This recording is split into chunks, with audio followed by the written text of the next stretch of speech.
BJP के सांसद प्रत्याशी शंकर लालवानी के जनसंपर्क में शामिल होने के लिए नगरीय विकास, आवास एवं संसदीय कार्य मंत्री कैलाश विजयवर्गीय भी पहुंचे, जहां पर मीडिया से चर्चा करते हुए उन्होंने राहुल गांधी की तबीयत खराब होने पर निशाना साधते हुए कहा कि यह सब जनता के रिस्पांस पर डिपेंड करता है। यदि जनता का रिस्पांस देती तो व्यक्ति बुखार में उठकर भी चल पड़ता है।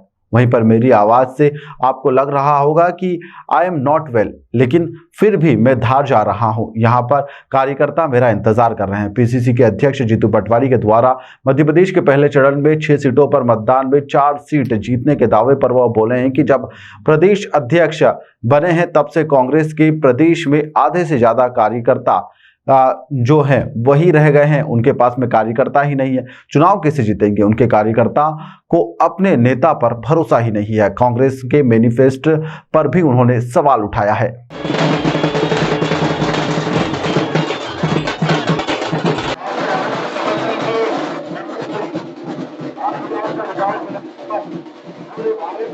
लोकसभा चुनाव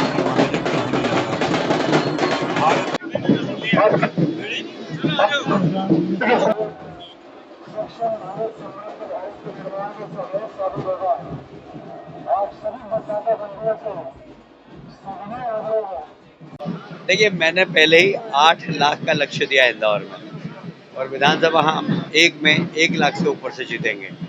अब 1 लाख से ऊपर कितना होता है? 1.5 भी हो सकता है, 2 भी हो सकता है। इसलिए 1 लाख से तो ऊपर से हम जीतेंगे और पूरे लोकसभा में हम 8 लाख से ऊपर से जीतेंगे, ये हमारा टारगेट है। और मुझे लगता है कि कार्यकर्ताओं में भी उत्साह है, जनता में भी उत्साह है। लोग मोदी जी को एक बार फिर से तीसरी बार प्रधानमंत्री के रूप में देखना चाहते हैं और देश जिस प्रकार उनके नेतृत्व में प्रगति कर रहा है, तो आज हर देशवासी ये चाहता है कि भारत को अगर कोई आगे बढ़ा सकता है तो नरेंद्र मोदी। सर, जीतू पटवारी जी का कहना है कि जो पहले फेज में 6 सीटों पर मतदान हुआ उसमें 4 वो जीतेंगे और पूरे मध्य प्रदेश में आधी सीटें जो है वो कांग्रेस के खाते में जाएगी। ऐसा है कि जीतू पटवारी जी बड़े नेता हैं। बड़े नेता के बारे में कुछ कमेंट्स करूं ये अच्छी बात नहीं है, पर जिस दिन वो अध्यक्ष बने थे उस दिन से आज तक कांग्रेस के प्रदेश में आधे कार्यकर्ता रह गए, आधे तो है ही नहीं। तो जब कार्यकर्ता ही नहीं उनके पास तो कैसे जीतेंगे? दूसरी बात ये कि न उनके नेता पे भी कोई विश्वास नहीं।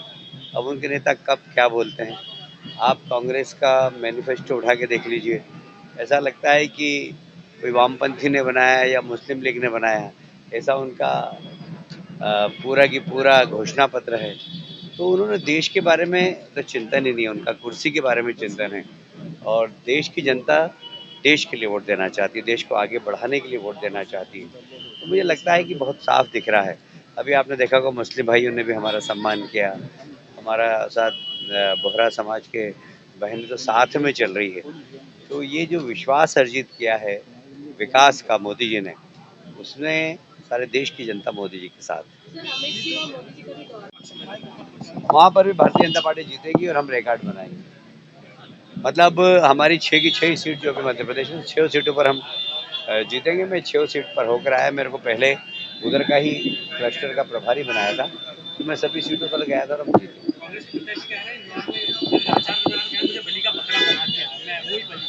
कौन?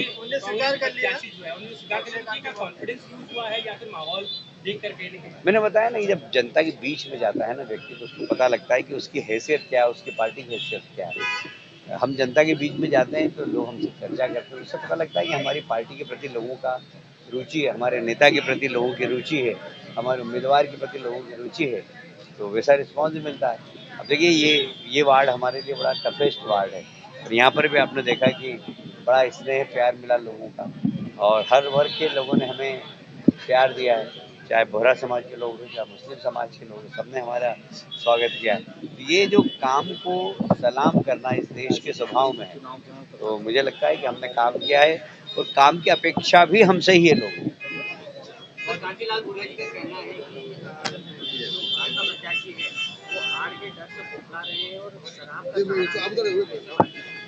अब देखिए, ये तो कुछ भी आरोप लगा सकते हैं। मेरा ऐसा कहना है कि मध्य प्रदेश के 29 सीट जीत रहे हैं हम और कांग्रेस को खतरा जरूर दिखाई देता है। जब कांग्रेस खतरा दिखाई देता है तो आरोप लगाते हैं। अब कुछ नहीं तो ईवीएम पे आरोप लगाने लग गए वो। अगर वो उत्तराखंड में जीतते तो ईवीएम बहुत अच्छी ईवीएम माता की आरती उतारते हैं। कर्नाटक में जीतते हैं तो ईवीएम माता की आरती उतारते हैं, हार जाते हैं तो ईवीएम को गाली देते हैं। भाई पुरुषार्थ करो, काम करो, जनता का विश्वास अर्जित करो, उसके बाद आपको इस प्रकार के बयान देने ही नहीं पड़ेंगे। पर कांग्रेस ने और उनके नेताओं ने कभी जनता का विश्वास तो डिक्लेयर नहीं, पर धार में जरूर अभी 27 तारीख को प्रधानमंत्री जी की सभा है, वहाँ से मिली है।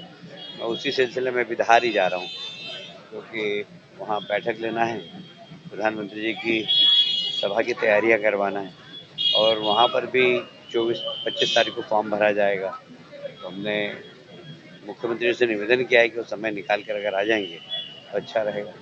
तो मुख्यमंत्री जी 25 तारीख को इंदौर, धार, झाबुआ तीनों ही स्थानों पर फॉर्म भरने के लिए हमने उनसे आग्रह किया। और जीतू पटवारी का कहना है कि 400 प्लस सीटें लाकर भाजपा आरक्षण को खत्म करना चाहती है। देखिए, ये मूर्खतापूर्ण बयान है, ये लोगों को गलतफहमी पैदा करने वाला बयान है। धारा 370 लगी थी स्वतंत्रता के बाद से। जरा पूछिए जीतू पटवारी जी और उनके नेताओं से कि वहाँ आरक्षण था क्या। धारा 370 हटने के बाद वहाँ के दलित भाइयों को आरक्षण किसने दिया? मोदी जी ने दिया। आप तो आरक्षण रोकने का काम करते हो। बताइए, जम्मू कश्मीर में आरक्षण मिला क्या किसी दलित को स्वतंत्रता के बाद से अभी तक? जब धारा 370 हटी उसके बाद वहाँ पर दलित भाइयों को आरक्षण मिला। तो आरक्षण समाप्त करने वाले कौन लोग हैं जिन्होंने धारा 370 लगाई? और इसलिए पहले इतिहास भूगोल पढ़ें जीतू पटवारी जी, उसके बाद कोई चर्चा करें। सर, राहुल गांधी की तबीयत खराब हो गई। ताज़ा खबरों के लिए सब्सक्राइब करें JSR टाइम्स और साथ ही नोटिफिकेशन पाने के लिए बेल आइकन को दबाएं।